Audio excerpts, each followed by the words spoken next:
আজকে আমি কিছু গুরুত্বপূর্ণ বিষয় নিয়ে কথা বলবো। সেটা হচ্ছে কি, এই যে টাকাটা আছে না, টাকাটা কিন্তু আমাদের খুবই মূল্যবান একটা জিনিস। এই টাকার ধার এই টাকার ধার দিলে কী হয় জানেন? মানুষের সাথে খারাপ সম্পর্ক হয়, সম্পর্ক নষ্ট হয়। মানে কিছু থার্ড ক্লাস মানুষদেরকে আর কি, সবাই তো এরকম করে না, কিছু মানুষ এই মানে ঠকায় মানুষকে। আমার অনেক পরিচিত মানুষ আছে বা বন্ধুবান্ধব আছে, আমি টাকা ধার দিয়ে বিপদে পড়ছি।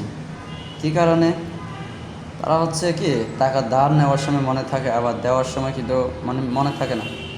একটা কথা বলি ভাই, আমার এই যে টাকাটা এমনি এমনি আসে না, হ্যাঁ। আমার অনেক স্ট্রাগল করতে হয়েছে। আর আমি তো যে মানে ধনী পরিবারের সন্তান না যে আমার এই 2-1 হাজার টাকা গেলে মানে কিছু হইব না। আমার কিন্তু এই টাকাটা অনেক পরিশ্রম করতে হয়েছে, অনেক স্ট্রাগলিং করতে হয়েছে। আর কি বলবো ভাই, তার কারণে আমি সহজে বন্ধুবান্ধব বানাই না। আমার পরিচিত মানে আমার এই দুনিয়াতে মানে বন্ধুবান্ধব নাই বললেও চলে।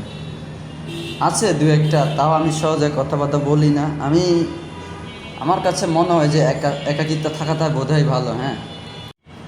মানুষকে ঠকানো কিন্তু খুবই সহজ, ঠিক আছে, কিন্তু মানুষকে ঠকিয়ে যা পাবেন আপনি, তা হজম করা খুবই কঠিন হয়। তার কারণে মানুষকে ঠকতে নেই, ঠিক আছে। মানুষকে যদি আপনি ঠকাতে যান, ঠিক আছে, আপনিও ঠকবেন একদিন। আমি এই যে আমার মাকে নিয়ে একটা কথা বলছি, হ্যাঁ, এখন সেটা হচ্ছে কি, আমাদের বাড়িতে মানে কোনো সময় যে কাজ করি, তো বাড়িতে খেতে কাজ করি, ওই সময় কিন্তু টাকা কিছু শর্ট পড়ে। ওই সময় কী হয় জানেন? আমার মা কিন্তু, আমাদের গ্রামে একটা কিন্তু গণ্যমান্য একটা মানে মুরব্বী আছে, আমি মানে মামা বলে দেখি।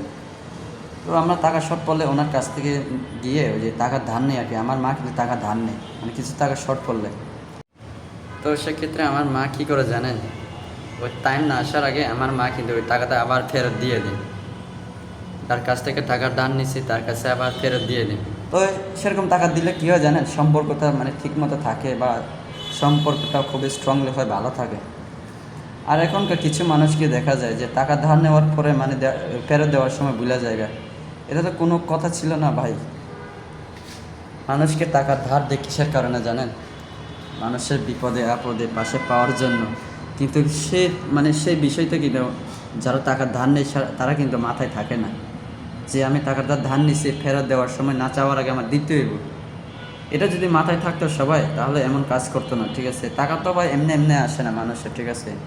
অনেক কাজ করতে হয়েছে, অনেক কিছু করতে হয়, আমাদের অনেক পরিশ্রম করতে হয়, তাই না?